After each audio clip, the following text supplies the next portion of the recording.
Ya, assalamualaikum warahmatullahi wabarakatuh. Al-Fatihah.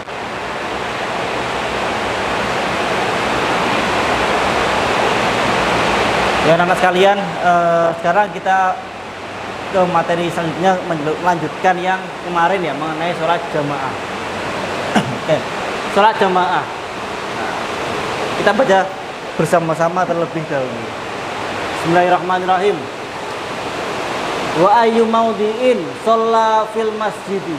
Wa ayyu maudhi'in utawi endi-endine panggonan salat sapa wong fil masjidi ing dalam masjid bi sholatil imami kelawan salate imam fihi ing dalam masjid wa huwa alimun wa huwa hale utawi makmum alimun iku weruh wa huwa hale utawi makmum alimun iku weruh bi sholatihi kelawan salate imam ajza'ahu iku nyukupi ing panggonan hu ing wong malam yatakodam selagine ora dhisikno sapa makmum alaihi ing ngatasé imam wa in shalla lamun salat sapa wong fil masjidi ing dalem masjid wal makmumu hale utawa makmum khorijal masjidi iku ing dalem jabone masjid. Apabila imamnya di dalam masjid dan makmumnya di luar masjid, apa yang terjadi? Qoriban hale padak minhu saking masjid wa huwa hale utawi makmum iku alimun weruh bi sholatihi kelawan salate imam wala hailalan ora ono aling-aling hunaka ing dalem kono panggonan ora ono aling-aling iku maujud ya, ada ikunya.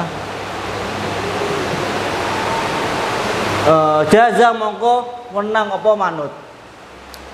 Jaza mongko wenang apa manut. Nah, sekarang ini mengenai pembahasan sekarang mengenai tata cara berjamaah ya. Tata cara berjamaah biar sholatnya itu tetap sah. Kalau kemarin kan makmum dan imam seperti apa, makmumnya seperti apa, imamnya seperti apa. Nah, sekarang tata caranya. Yang pertama yaitu wa ayyu maudhi'in shalla fil masjidi.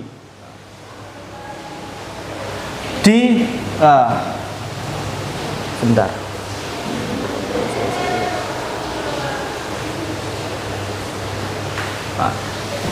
Di tempat manapun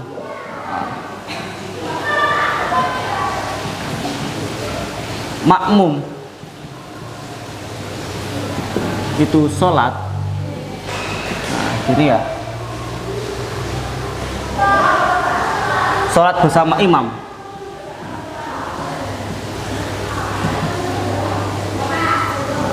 Wa ayyu maudhi'i sholat fil masjidi utawi endine panggonan di tempat manapun orang itu sholat ya dengan bersama imam ya, imami fihi ing dalam masjid ya. Bersama imam di dalam masjid ya, di dalam masjid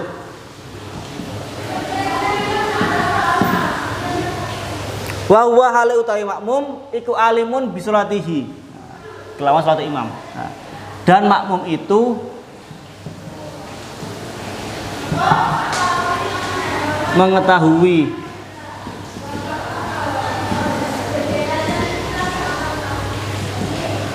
salatnya imam. Ajza'ahu nyukupi ing panggonan malam ya. Maka boleh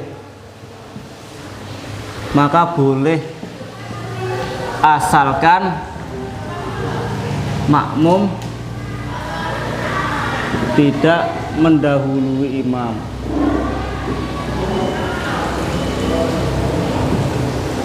Nah, jadi ketika sholat jamaah ya, ini yang harus diperhatikan. Jangan sampai jarak kita dengan imam malah lebih depan makmumnya, meskipun itu hanya sejengkal ya, nggak boleh. Makanya ada ya, ketika misalkan, makanya biasanya kalau kita berjamaah kan imam di sini, ya makmumnya di belakangnya di sini ya, di belakangnya. Terus misalkan biasanya kalau misalkan di luar sana kalian pas ketika sholat di luar ya, di luar sana kalian sholat kemudian ada orang yang makmumnya dia terlalu dekat sampai segini, ya nggak apa-apa. Yang penting kakinya dia ini tidak sampai melewati si imam,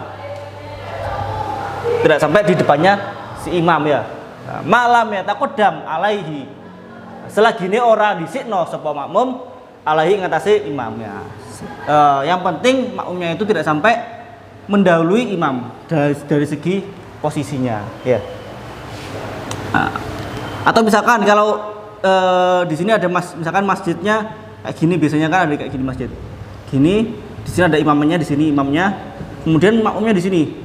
Yang di sini kan nggak kelihatan, nggak kelihatan. Nah, ini kan yang penting makmumnya itu mengetahui sholatnya imam. Nah, makmumnya ini kan pasti tahu dari gerakan-gerakan orang yang di sebelahnya ini, maka tetap sah meskipun dia paling di pojokan sana, paling di pojokan, otomatis dia nggak tahu gerakannya imam. Nah, tapi kan dia tahu dari suara dan dari gerakan orang-orang yang di sampingnya, maka dia boleh, nah, sah, tetap sah.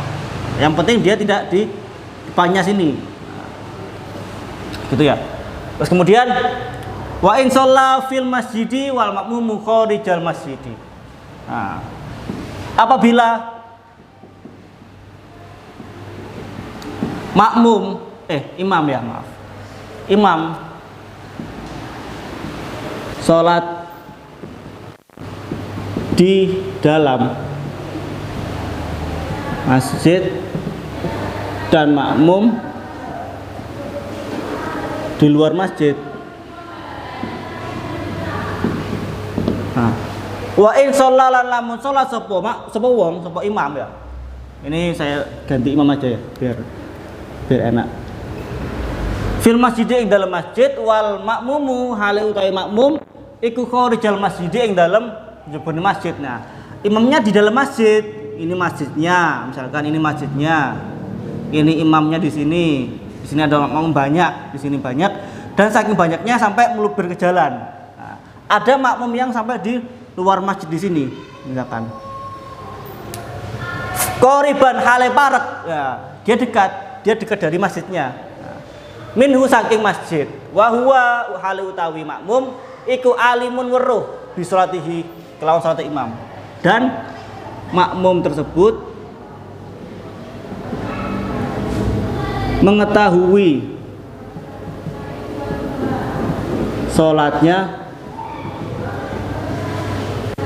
imam wala haila, tanpa ada aling-aling, tanpa adanya penghalang.